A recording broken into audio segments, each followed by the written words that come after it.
Muito bem, vamos falar de Fórmula 1. A gente recebe agora aqui no Jornal da Manhã, um prazer ter o Alex Ruffo conosco para falar do grande prêmio lá que nós tivemos no Japão. E o holandês Max Verstappen venceu.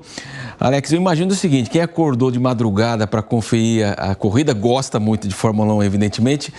Mas sem surpresas, Alex. Bom dia. Bom dia, Marcelo. Valeu a pena acordar? Não, de maneira alguma, de maneira alguma. Eu acordei 1h30 da manhã com um bloquinho de notas na mão, em respeito à nossa audiência, em respeito à notícia que a Jovem Pan tem com todos os seus ouvintes, né? Senão eu teria acordado, Marcelo, 8 da manhã, pego lá aquele compacto que a FIA faz de 7 minutos e teria dado exatamente na mesma. Mais uma vez, uma dobradinha da Red Bull, é a 31ª no total, a terceira desse ano, só não teve dobradinha na etapa anterior, na etapa da Arábia Saudita, porque teve uma quebra no carro de Max Verstappen.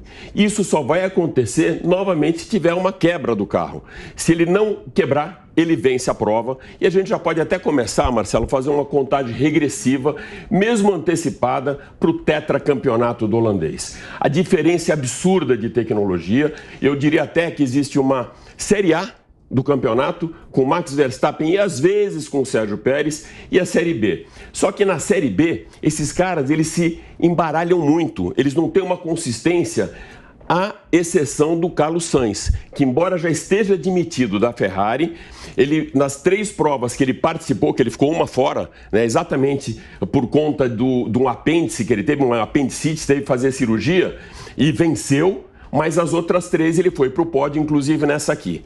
Então você tem ali um primeiro grupo que é a equipe Red Bull, né? Ou seja, liderando aí com 3 vitórias do Max Verstappen, 3 dobradinhas, 77 pontos para o Verstappen, 64 para o Sérgio Pérez, aí vem com 59 Charles Leclerc. Então a diferença da Série A para a Série B é muito grande.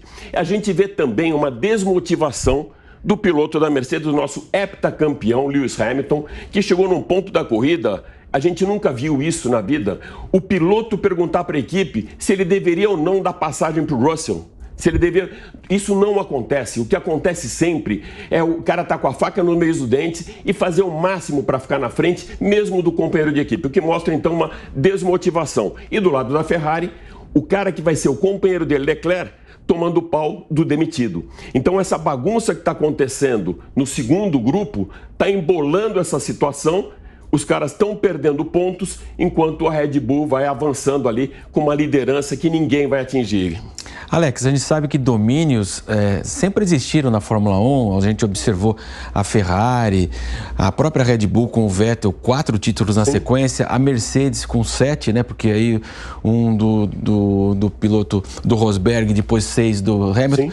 Mas o que está acontecendo agora é que havia disputa, né? E agora é uma questão muito, muito fácil, né? Quer dizer, não tem 2 equipes no mesmo nível, fica difícil mesmo, né? Exatamente. As pessoas até falam o seguinte, puxa, mas quando tinha Ayrton Senna vencendo todas as provas, tal, a gente não reclamava.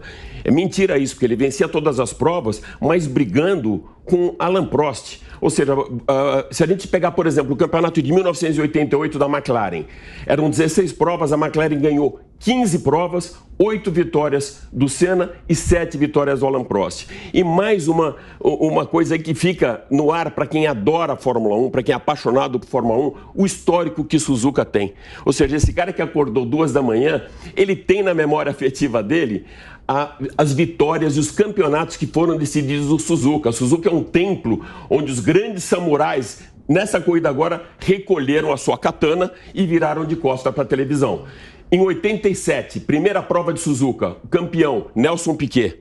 Isso para o brasileiro, hein? 88, a mesma coisa, Ayrton Senna. 89, o Prost tirou o Senna da prova e venceu a corrida, mas a gente viu muita disputa ali. 90 e 91, Senna. E depois disso, mais 7 títulos mundiais conquistado nesse templo do automobilismo mundial do Japão. Circuito raiz. Circuito raiz, muito difícil, com desgaste de pneu, só uma reta para abrir o DRS, que para mim é uma grande besteira na Fórmula 1. Isso acaba com a Fórmula 1. Você tem a possibilidade de ultrapassar por um botãozinho, que você ganha uma certa potência, você abre ali a asa e facilita a ultrapassagem. Isso não é aquela Fórmula 1 que a gente estava acostumado, Marcelo.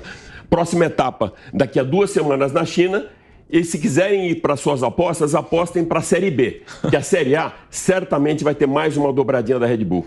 É aquela aposta que você não ganha nada. Se você apostar no Verstappen, vai te devolver vai ser por um. Infelizmente, realmente perdeu a sua atratividade, um campeonato tão importante. É preciso, a própria Ferrari não consegue também chegar, melhorou, mas não vai chegar, não vai isso, conseguir. Marcelo, eu acho que assim, o atual regulamento da Fórmula 1, ele é um desserviço ao esporte. Sem dúvida. Porque poderia ter outra variável, né, Alex? Assim, por exemplo, antigamente tinha o abastecimento, tinha mais de um fornecedor de pneu. Exatamente. Um regulamento que possa, parâmetros. Possa permitir alguma... Hoje não tem variável. O tanque é cheio e troca pneu. Só isso. E o teto de gastos. Porque foi colocado um teto de gastos, mas meio alto. E ainda assim, se você romper esse teto de gastos, você não perde pontuação.